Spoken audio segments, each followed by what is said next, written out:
أعوذ بالله من الشيطان الرجيم بسم الله الرحمن الرحيم بسم الله الرحمن الرحيم السلام عليكم ورحمة الله وبركاته إن الحمد لله نحمده ونستعينه ونستغفره ونتوب إليه ونعوذ بالله من شرور أنفسنا وسيئات أعمالنا من يهده الله فلا مضل له ومن يضلل فلا هادي له أشهد أن لا إله إلا الله وحده لا شريك له وأشهد أن محمدا عبده ورسوله يا أيها الذين آمنوا اتقوا الله حق تقاته ولا تموتن إلا وأنتم مسلمون يا أيها الناس اتقوا ربكم الذي خلقكم من نفس واحدة وخلق منها زوجها وبث منهما رجالا كثيرا ونساء واتقوا الله الذي تساءلون به والأرحام إن الله كان عليكم رقيبا يا أيها الذين آمنوا اتقوا الله وقولوا قولا سديدا يصلح لكم أعمالكم ويغفر لكم ذنوبكم ومن يطع الله ورسوله فقد فاز فوزا عظيما أما بعد فإن أصدق الحديث كتاب الله وخير الهدي هدي محمد صلى الله عليه وسلم وشر الأمور محدثاتها وكل محدثة بدعة وكل بدعة ضلالة وكل ضلالة في النار إخواني وأخواتي في الله رحمكم الله أوصيكم ونفسي بتقوى الله فقد فاز المتقون. Para jamaah yang dimuliakan Allah Subhanahu wa taala, pada malam hari ini kita lanjutkan kajian kita, yaitu membaca kitab Tauhid yang ditulis oleh Syekh Muhammad bin Abdul Wahhab At-Tamimi rahimahullahu taala, di mana kita sampai pada bab ma jaa fi himayatil Mustafa sallallahu alaihi wasallam janab at-tauhid wa saddihi kulla tariqin yusilu ila syirki. Maksudnya di sini adalah bab tentang penjagaan Nabi Muhammad sallallahu alaihi wasallam pada sisi-sisi tauhid dan bagaimana Nabi Muhammad sallallahu alaihi wasallam menutup segala jalan menuju kesyirikan. Bab ini sengaja ditulis oleh muallif, oleh Syekh Muhammad bin Abdul Wahhab At-Tamimi, menunjukkan bahwa inti daripada dakwah Nabi Muhammad sallallahu alaihi wasallam adalah masalah tauhid, mengajak manusia untuk menyembah Allah Subhanahu wa taala, menerapkan kalimat tauhid la ilaha illallah secara benar tanpa dicampuri dengan kesyirikan. Dan Nabi Muhammad sallallahu alaihi wasallam, hadirin sekalian, menjaga umatnya ya dengan menutup segala jalan-jalan menuju kesyirikan. Di dalam Islam atau syariat Islam, jalan-jalan menuju suatu hal yang haram disebut dengan istilah saddud dara'i. Saddud dara'i atau saddud dari'ah. Sad itu menutup, sedangkan dzari'ah itu adalah hal-hal yang bisa mengantarkan kepada yang haram. Jadi menutup segala hal yang bisa seorang jatuh dalam perbuatan yang haram, apalagi ke dalam kesyirikan. Ya, sehingga dalam istilah syariat Islam disebut dengan saddud dzari'ah. Ya, saddud dzari'ah yaitu tindakan preventif. Ya, sebelum jatuh dalam perbuatan atau sebelum jatuh sakit, kalau bahasa kita, hendaklah kita melakukan hal-hal yang agar tidak jatuh dalam perbuatan sakit, hadirin sekalian. Misalnya kita dilarang oleh Allah Subhanahu wa taala apabila hal itu akan mengakibatkan Allah dihina, Tuhan kita, agama kita dihina, Nabi kita Muhammad dihina, maka jangan melakukan perbuatan tersebut, yaitu dengan mencela Tuhan-Tuhannya orang musyrikin, Tuhan-Tuhan selain Allah Subhanahu wa ta'ala. Khawatir apa? Khawatir nanti orang-orang kafir akan menghina Tuhan kita, menghina Allah Subhanahu wa taala. Padahal menghina atau mencela Tuhan-Tuhan selain Allah disyariatkan. Karena hakikat Tuhan itu adalah Allah Subhanahu wa taala. Ya, sedangkan selain Allah bukan Tuhan.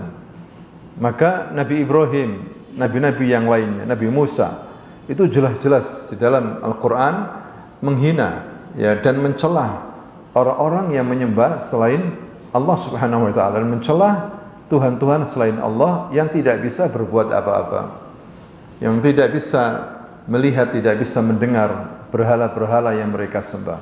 Itu dihina oleh Nabi Ibrahim alaihissalam. Tetapi pada zaman umatnya Nabi Muhammad SAW dilihat keadaannya.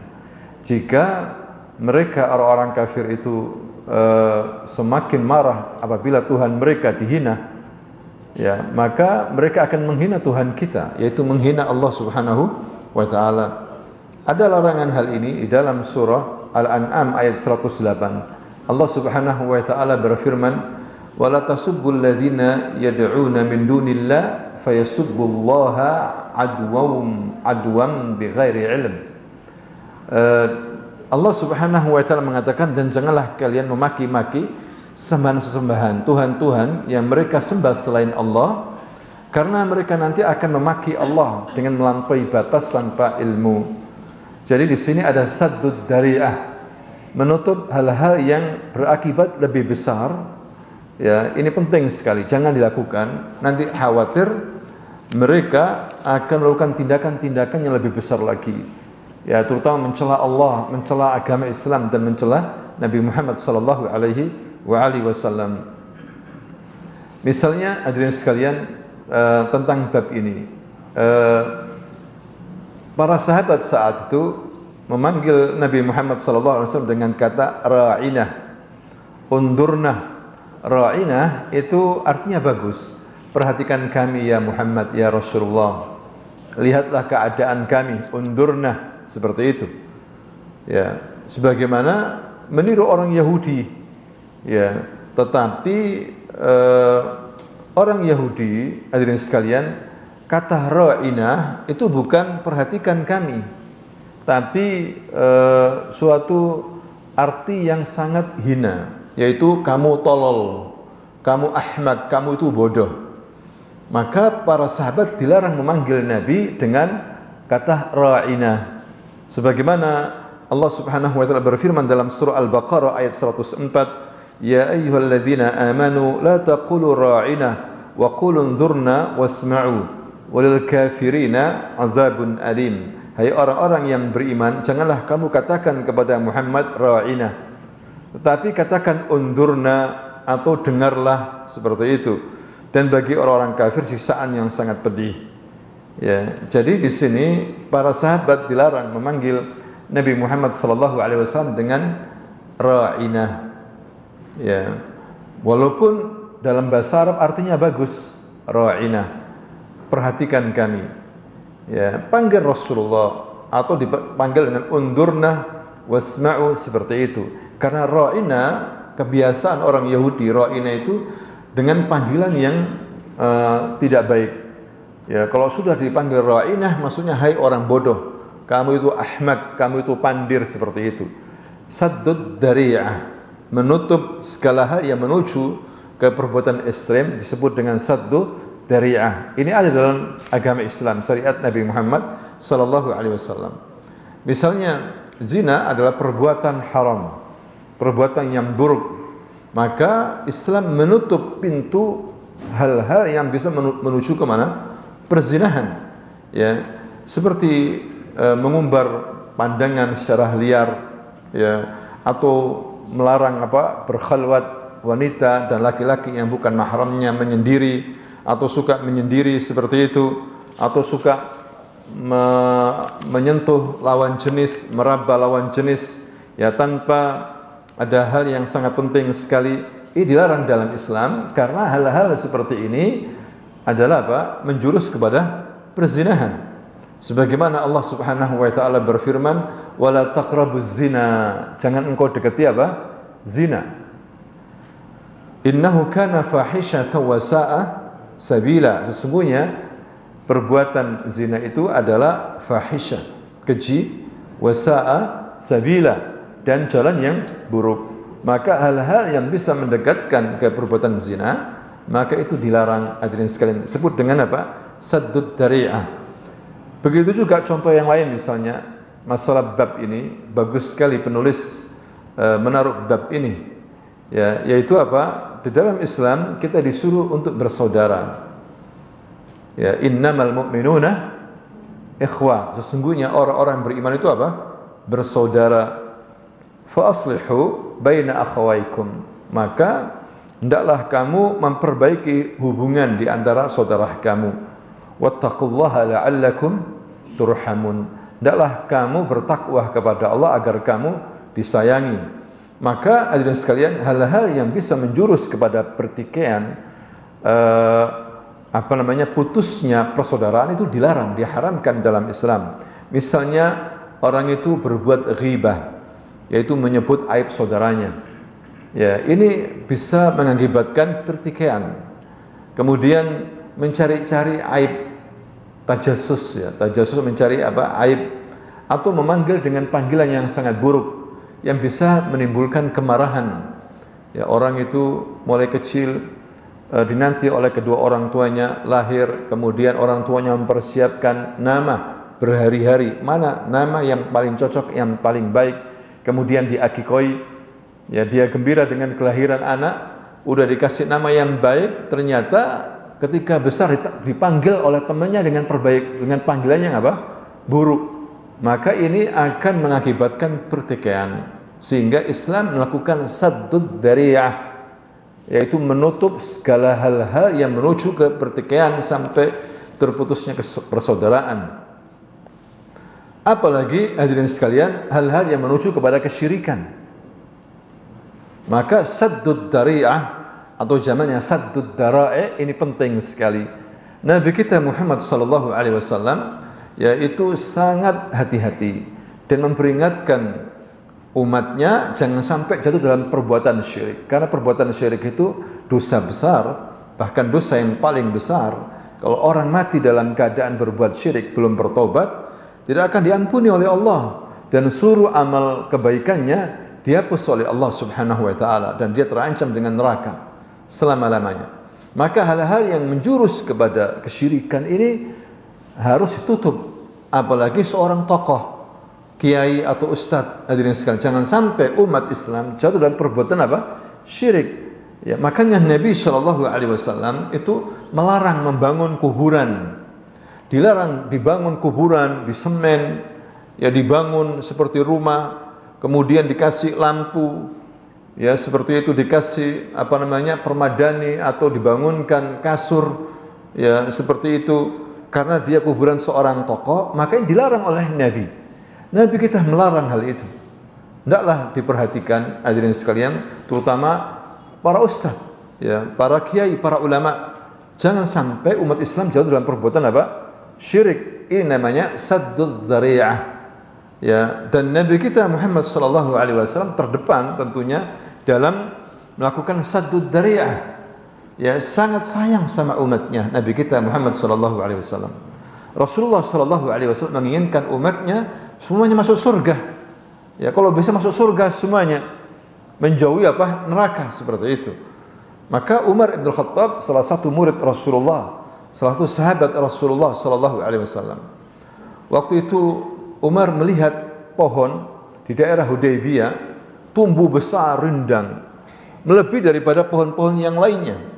Dan pohon ini diceritakan oleh Allah di dalam surah Al-Fatah, ya, di mana pohon ini pernah dijadikan oleh Rasulullah untuk membaiat sahabat-sahabatnya.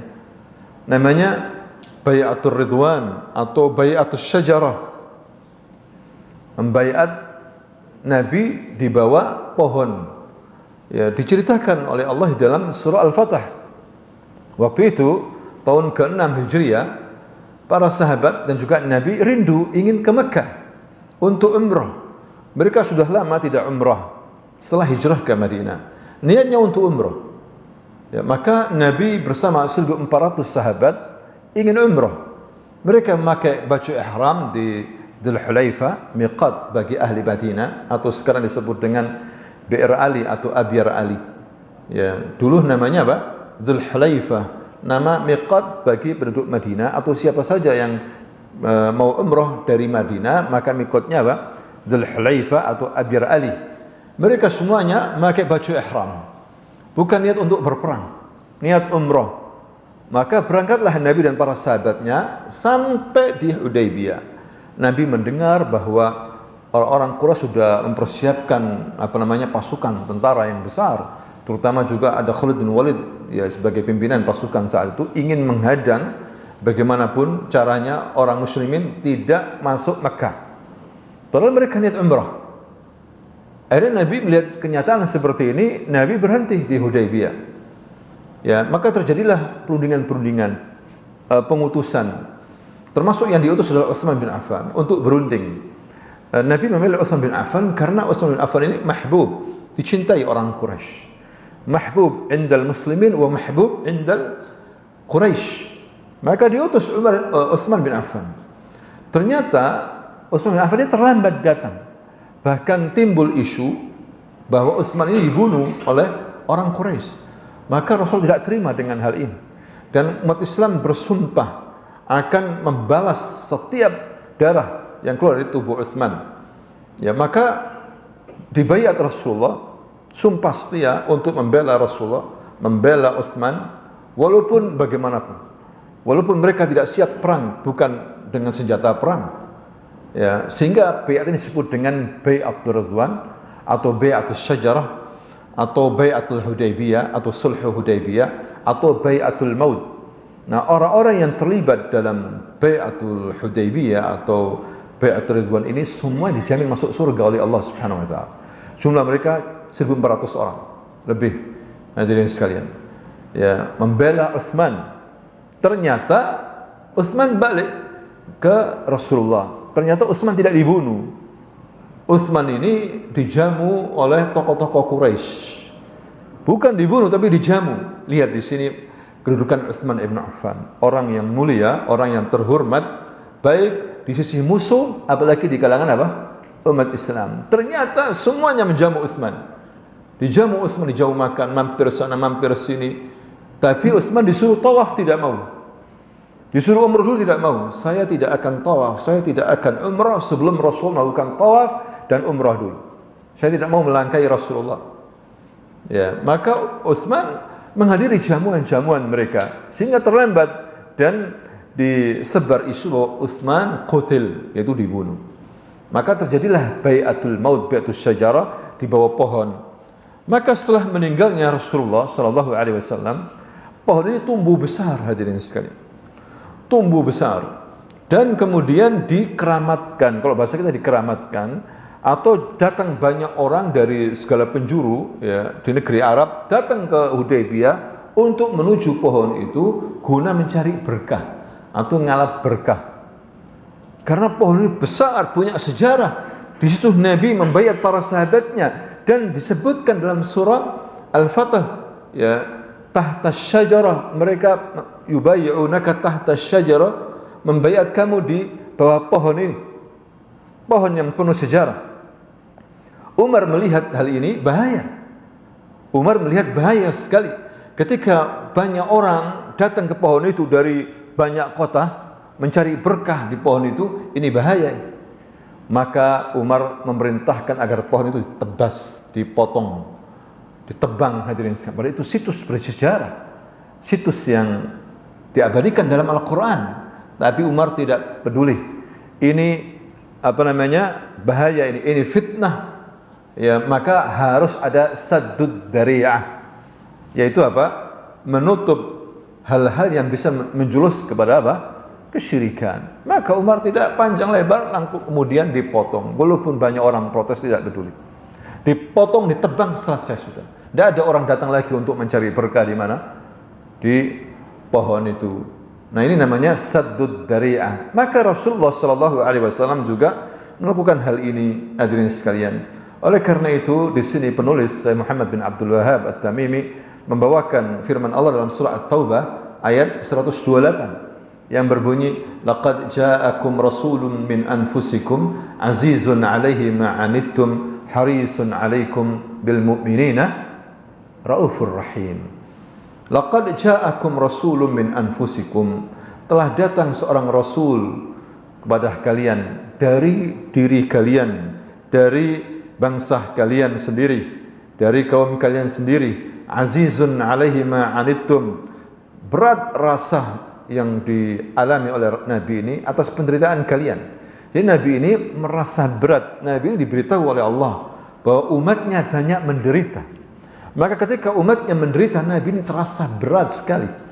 Ya, ini menunjukkan begitu sayangnya Nabi kita Muhammad SAW kepada umatnya, kepada kita hadirin sekalian.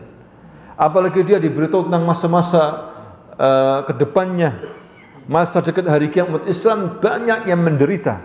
Itu Nabi diberitahu. Maka Nabi merasa berat dalam hatinya, ya, menanggung beban yang luar biasa, memikirkan umatnya. Ya, makanya Nabi selalu mengatakan ketika dalam akhir hidupnya, ummati ummati, ya umatku umatku umatku.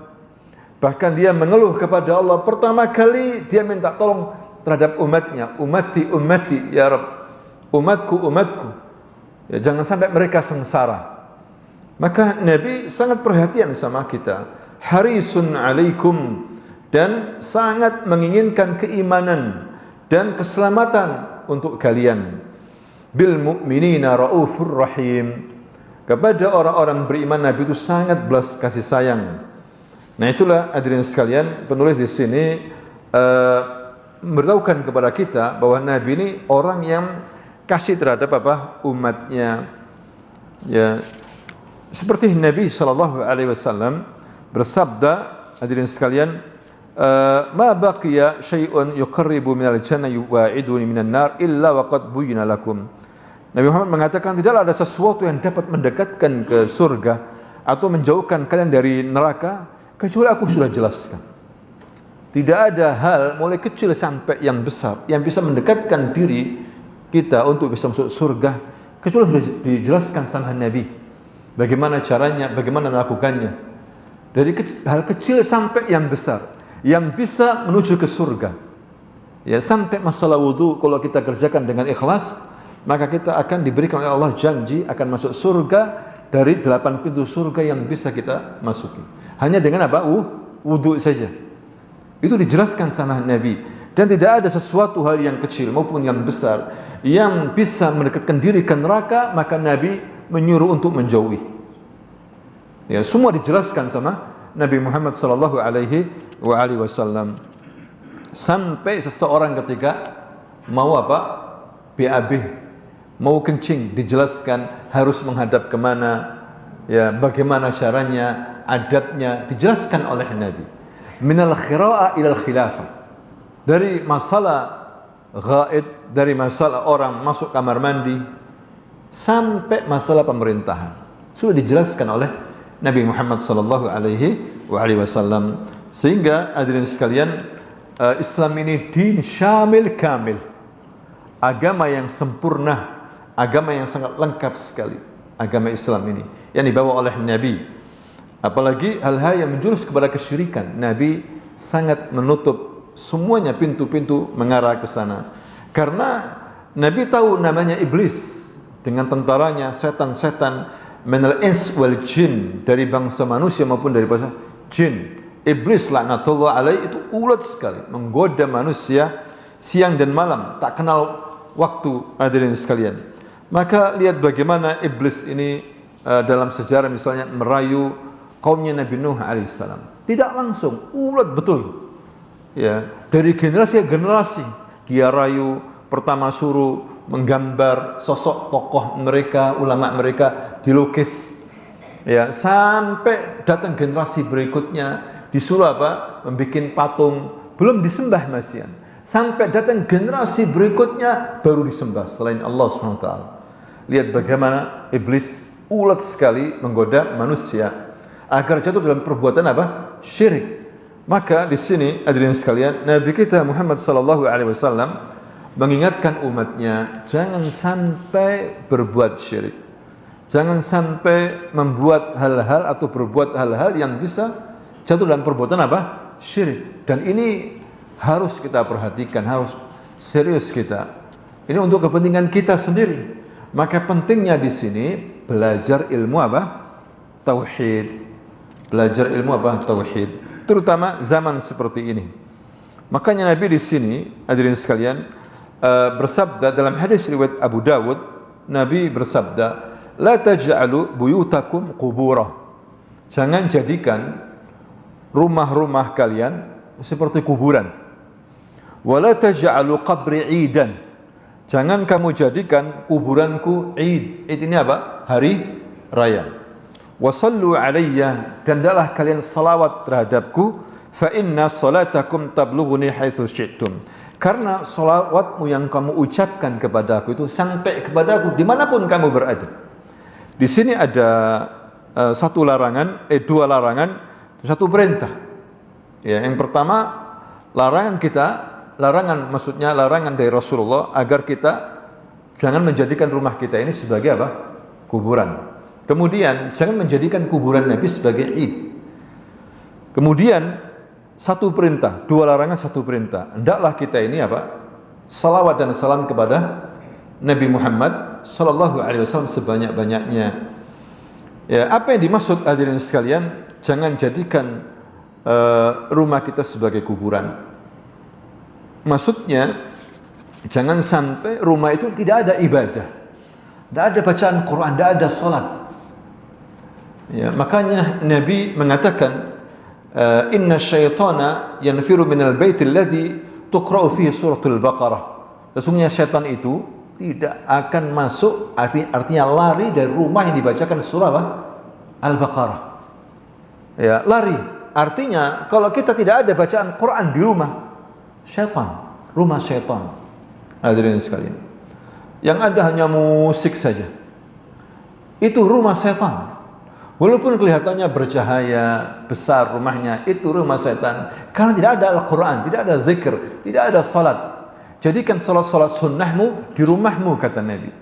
Jangan jadikan rumahmu seperti apa? Kuburan. Ya, yaitu disuruh kita banyak memperbanyak zikir dan banyak baca apa? Surah. Makanya kalau ada rumah yang banyak jinnya, berarti apa? Jangan dibacakan Quran. Baca surah Al-Baqarah, jin lari. Kita harus yakin itu, hadirin sekalian. Kemudian yang kedua, jangan jadikan kuburanku sebagai apa? Id. Apa maksudnya di sini? Id. Itu hari raya. Kita mengenal hari raya dua di dalam Islam. Idul Fitr wa Idul Adha. Ya, tidak ada hari raya ini, hari raya ibu, hari raya bapak, hari tahun baru hari ini, tidak ada. Dalam Islam dua hari raya. Makanya di Madinah ketika kaum muslimin memperingati hari raya Nairuz, Maharajan, bekas hari raya musyrikin, orang-orang Majus dirayakan oleh orang-orang Madinah yang baru saja mereka mu'allaf, hanya bermain-main saja. Bukan maksudnya meniru mereka, hanya main-main. Mereka pokoknya kumpul main-main. Hanya itu, dilarang sama Nabi. Apa ini kalian? Dulu ya Rasulullah sebelum kita masuk Islam, kita sering mengadakan ini setiap tahun. Apa ini? Tidak boleh. Karena sudah diberikan dua hari raya yang lebih baik daripada hari raya ini, yaitu Idul Fitr wa Idul Adha. Apalagi meniru ibadahnya mereka, tidak boleh. Main-main aja tidak boleh, hadirin sekalian. Agar apa? Agar umat Islam jangan meniru mereka, orang-orang kafir. Cukup dengan syariat Islam ini sudah kita harus bangga, merasa mulia. Nah, jangan kalian jadikan kuburanku sebagai id. Maksudnya apa di sini, hadirin sekalian? Jangan mengkhususkan hari atau bulan ke kuburan Nabi. Atau dari sini misalnya, ayo kita ke kuburan Nabi, di sana kita akan istighosa, di sana kita akan mengadakan selawatan. Bulan Maulud terutama, bulan apa? Maulud, bulan Syawal. Ayo kita rombongan ke kuburan Nabi. Tujuan ke kuburan Nabi dari sini tidak boleh. Ya, jangan kau jadikan kuburanku sebagai apa? Id. Hari raya, hadirin sekalian. Ya, memang di Madinah itu ada tempat-tempat yang mulia. Masjid Nabawi, Masjid Quba, ada Raudhah, ada kuburan Nabi. ada kuburannya siapa? Umar, kuburannya Abu Bakar, ada kuburan Baqi, ya kan? Ada tempat-tempat yang mulia kita disunahkan untuk mengunjunginya, tapi niatnya dari sini harus niat ke Masjid Nabi, bukan ke kuburan Nabi. Karena Nabi SAW, hadirin sekalian, bersabda, la tusaddur rihal illa salati masajid. Tidak boleh meniatkan safar kecuali 3 masjid. Masjidil Haram, Masjidil Hada, Masjid Nabawi, dan Masjidil Aqsa. Ini yang banyak tidak dipahami atau mungkin belum dibaca oleh para kiai-kiai atau ustaz. Ya, tidak boleh meniat safar ke masjid apapun kecuali apa? 3 masjid. Tidak boleh niat ibadah kecuali 3 masjid. Yaitu apa? Masjidil Haram, Masjid Nabawi, dan Masjidil Aqsa. Ya, kalau dari sini hanya ke kuburan Nabi, tidak boleh. Hadirin sekalian, tidak boleh. Ya, keluar negeri hanya menuju ke kuburan Nabi, ini tidak boleh. Tapi kalau kita sudah sampai di sana, kita disunahkan untuk ke kuburan Nabi, untuk ziarah, mengucapkan salam, hanya mengucapkan salam saja, mengucapkan assalamu alayka ya Rasulullah. Samping kanannya ada kuburan Abu Bakar, mengucapkan assalamu alayka ya Khalifatu Rasulullah Abu Bakar As-Siddiq radhiyallahu anhu. Kemudian ke samping kiri, assalamu alayka ya Amirul Mukminin Umar bin Khattab radhiyallahu anhu. Sudah selesai. Ya, jangan dijadikan apa? Kuburan Nabi ini Id, tempat berkumpul di hari-hari tertentu atau apa begitu ya. Ini pesan Nabi. Bahkan ini pesan Nabi sebelum beliau meninggal. Jangan kau jadikan kuburanku sebagai Id. La taj'alu qabri idan. La'anallahu al-yahuda wan nasara kubur anbiya'ihim masajida. Allah itu melaknat orang Yahudi, orang Nasara karena menjadikan kuburan-kuburan nabi-nabi mereka sebagai tempat apa? Ibadah. Kalian jangan melakukan seperti itu. Ya, pernah hadirin sekalian ada seorang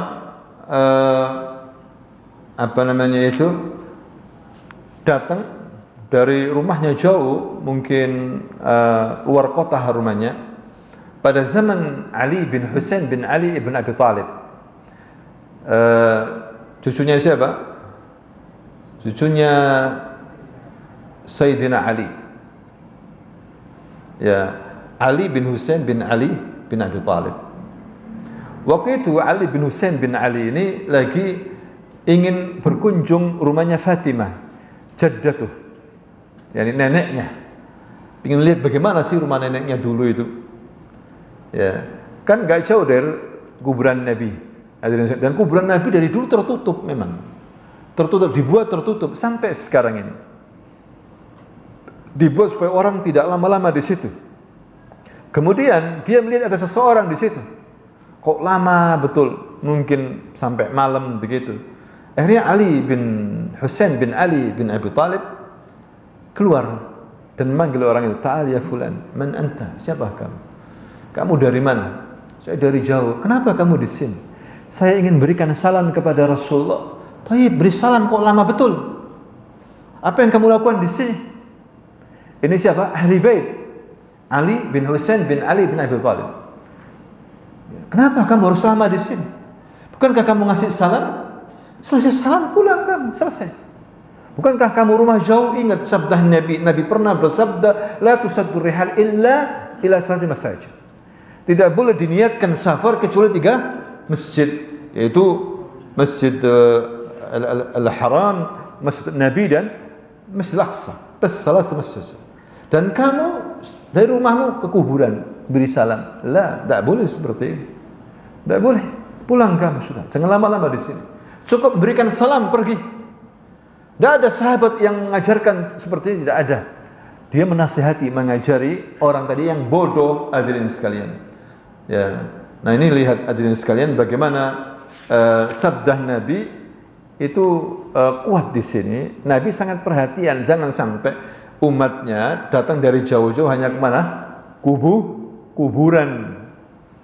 Ya, bahkan di kuburan merasa sejuk, merasa tenang, khusyuk.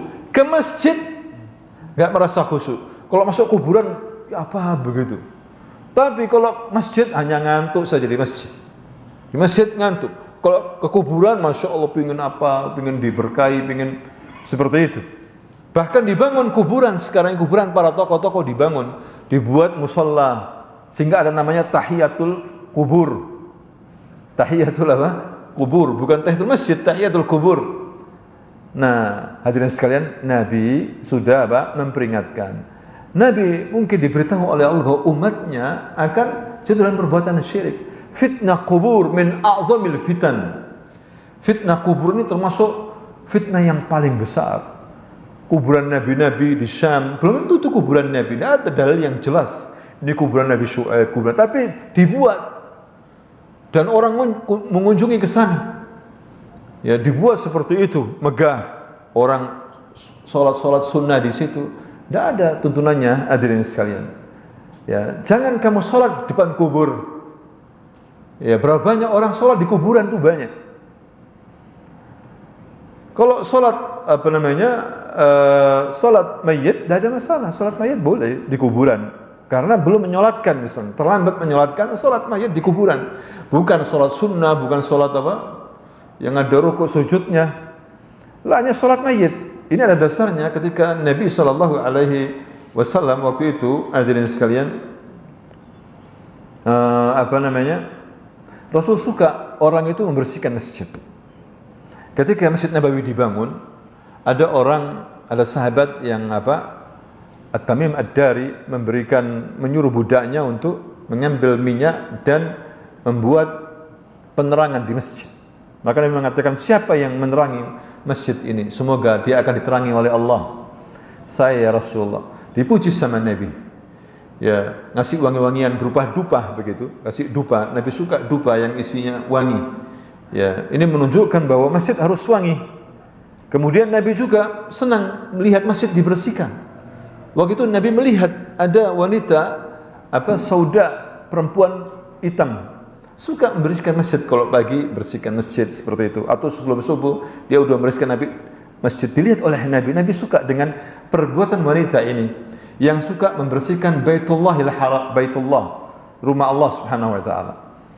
Kemudian suatu hari Nabi habis sholat subuh, Nabi tidak melihat wanita ini yang biasanya membersihkan masjid. Maka Nabi tanya para sahabat, wahai para sahabat, mana wanita yang suka menyapu masjid, membersihkan masjid ini? Ya Rasulullah, di malam meninggal dunia ya Rasul, kalian menyakiti aku, kata Rasul. Kenapa? Kalian tidak memberitahukan aku. Kamu tadi malam tidur ya Rasul, kami tidak ingin mengganggu kamu, membangunkan tidurmu.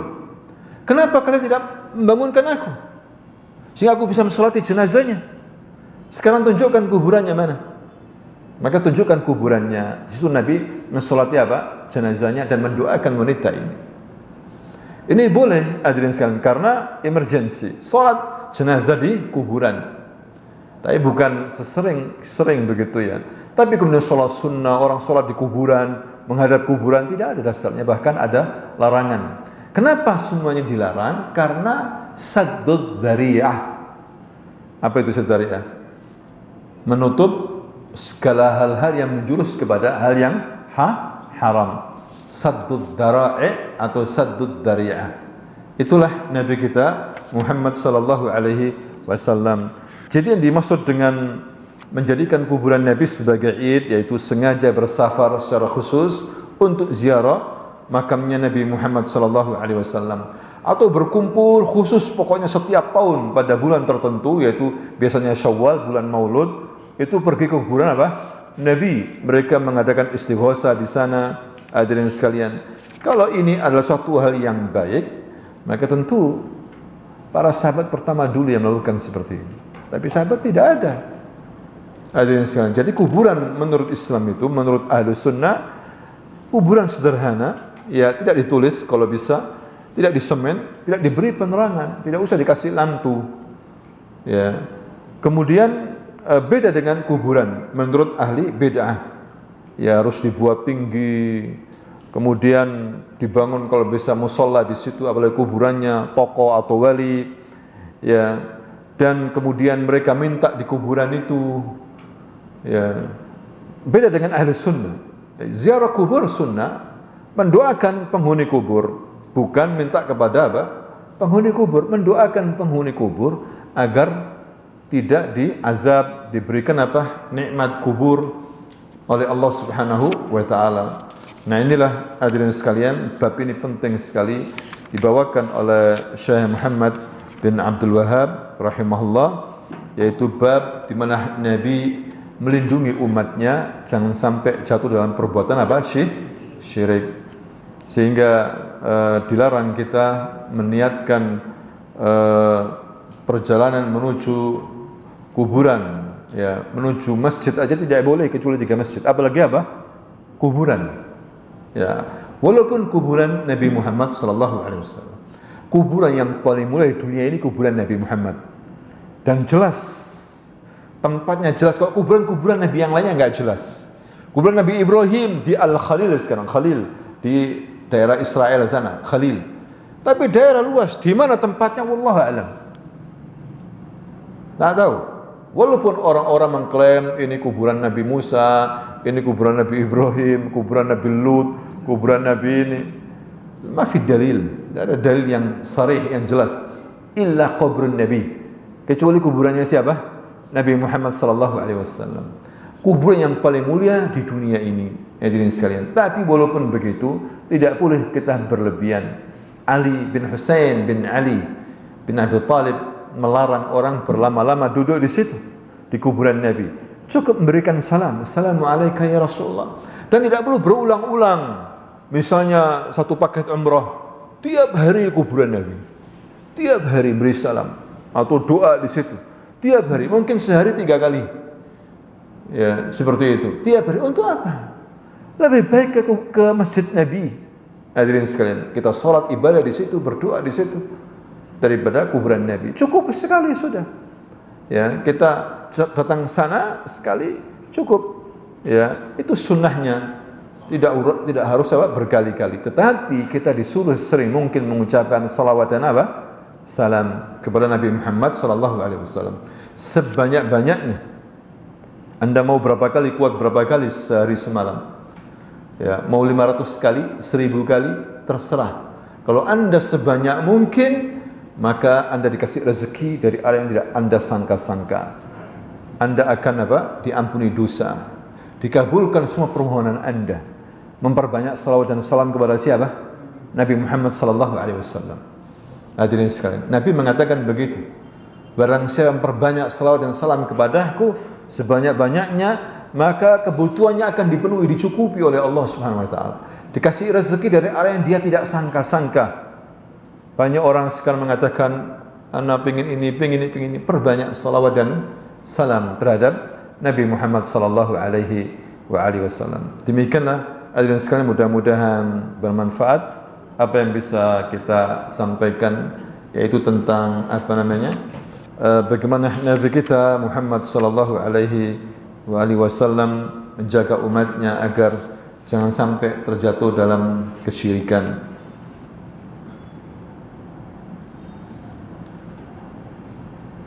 Membawakan terakhir hadis Nabi, yaitu wala taj'alu buyutakum maqbura. Jangan jadikan rumah kalian sebagai kuburan. Maksudnya sepi dari tilawatul Quran. Tidak ada zikir, tidak ada salat sunnah di sana. Maksudnya bagi laki-laki salat sunnah kalau bisa banyak di rumah. Kemudian jangan engkau jadikan kuburanku sebagai id, yaitu secara khusus dari sini ke kuburan Nabi.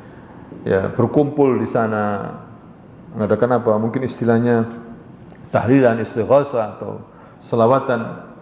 Ya, pernah kemarin berapa bulan yang lalu, 2 bulan yang lalu ngadakan istighatsah di sana.